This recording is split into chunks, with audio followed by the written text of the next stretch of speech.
So everyone, it is just after Navaratri, a day or two after, and I'd like to read a section from the Devi Mahatmyam, or the Chandi, as it's also known.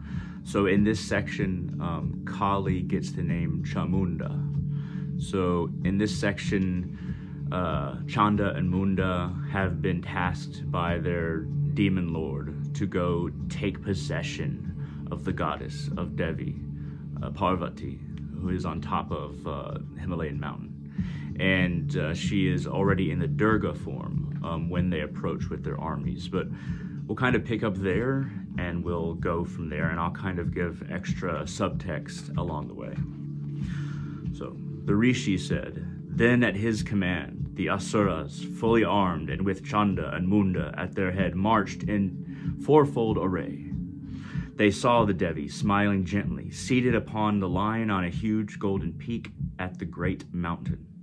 On seeing her, some of them excited themselves and made an effort to capture her, and others approached her, with their bows bent and swords drawn. Thereupon, Ambika became terribly angry." Ambika is another name for Devi. She's already in the form of Durga, keep in mind. Ambika became terribly angry with those foes, and in her anger, her countenance became dark as ink. Out from the surface of her forehead, fierce with frown, issued suddenly Kali of terrible countenance, armed with a sword and a noose. Now, as Kali is described in various ways, keep in mind it is describing her Chamunda form, and at the end she gets the name Chamunda. So, with out from the surface of her forehead, her forehead, fierce with frown, issued suddenly Kali of terrible countenance, armed with a sword and noose, bearing the strange skull-topped staff, decorated with a garland of skulls, clad in a tiger skin, wearing very appalling, owing to her emaciated flesh, with gaping mouth, fearful, with her tongue lolling out, having deep sunken reddish eyes, and filling the regions of the sky with her roars, and falling upon impetuously, and slaughtering the great Asuras in that army. She devoured those hosts of the foes of the Devas. So already, earlier in the Chandi, Brahma has approached Devi, has approached the Divine Mother to help the Devas. In essence, the Asuras have kind of overtaken the Devas, and the Devas need help. So the Divine Mother appears in this ferocious form. So God, the Shakti of Shiva, the power of God, becomes a terrible form to get rid of these demons, to destroy these demons. God becomes something even more terrible than the demons in order to destroy them, not to destroy any good forces, but to destroy the demons. It's almost like God is one-upping the demons, becoming something very ferocious, very terrible, very terrifying. God is going from nirguna, or without attributes, the reality that is Brahman, and becoming saguna, with attributes, and these very particular attributes to accomplish this task. Snatching the elephants with one hand, she flung them into her mouth, together with their rearmen and drivers and their warrior riders and bells, taking likewise into her mouth the cavalry with the horses and chariot with its driver. She ground them most frightfully with her teeth.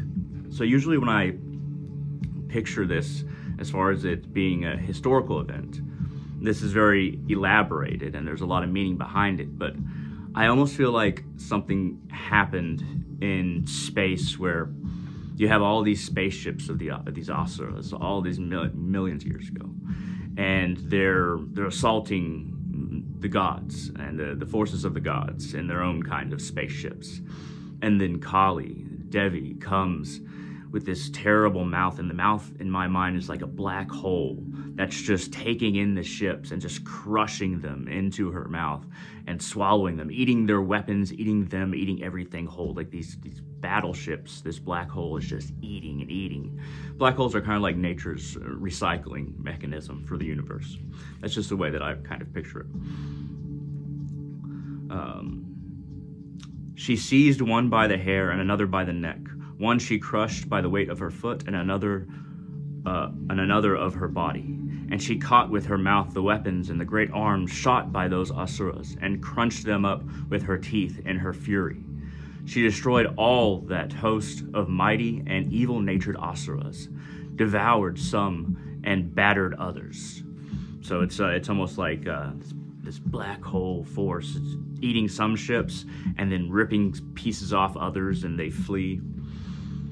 Some were killed with her sword, some were beaten with her skull-top staff, and other asuras met their death, being ground with the edge of her teeth. On seeing all the hosts of asuras laid low in a moment, Chanda rushed against that Kali. This is a very particular form of Kali, who was exceedingly terrible.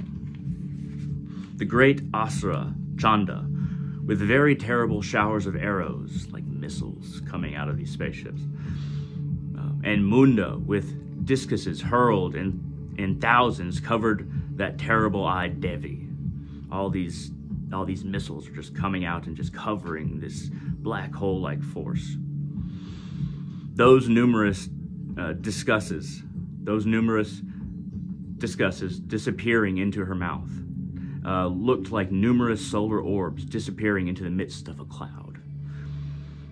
Thereat Kali, who was roaring frightfully, whose fearful teeth were gleaming within her dreadful mouth, laughed terribly with exceeding fury. Then the Devi, mounted upon her great lion, rushed at Chanda, and seizing him by his hair, severed his head with her sword. And you can imagine all kinds of different terrible, like these gigantic weapons in space, all of these energy weapons, and this sword being some kind of tool that you can extend out and just clasp and tear. Seeing Chanda laid low, Munda also rushed at her. She felled him also to the ground, striking him with her sword in her fury. Seeing the most valiant Chanda and Munda laid low, the remaining army there became panicky and fled in all directions. And Kali, holding the heads of Chanda and Munda in her hands, approached Kandika and said, her words mingled very loud with laughter, "Here have I brought you the heads of Chanda and Munda, as two great animal offerings in this sacrifice of battle. Shumba and Nishumba, you shall yourself slay."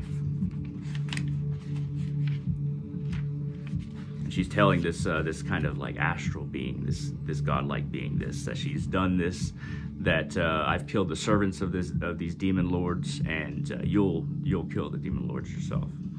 The Rishi said, thereupon seeing those asuras, Chanda and Munda, brought to her, the auspicious Kandika said to Kali these playful words, "Because you have brought me both Chanda and Munda, you, O Devi, shall be famed in the world by the name Chamunda." And Chamunda is kind of like the slayer of Chanda and Munda, basically. These demon servants and that the gods themselves were afraid of, so they called upon the Devi. Here ends the 7th chapter, called The Slaying of Chanda and Munda of Devi Mahatmyam in Markandeya Purana during the period of Sarvani, the Manu. So this is a very magical period, a period, an ancient past for not just Earth, but the universe itself. You know, when the universe became a thing, when God became multiplicity, diversity.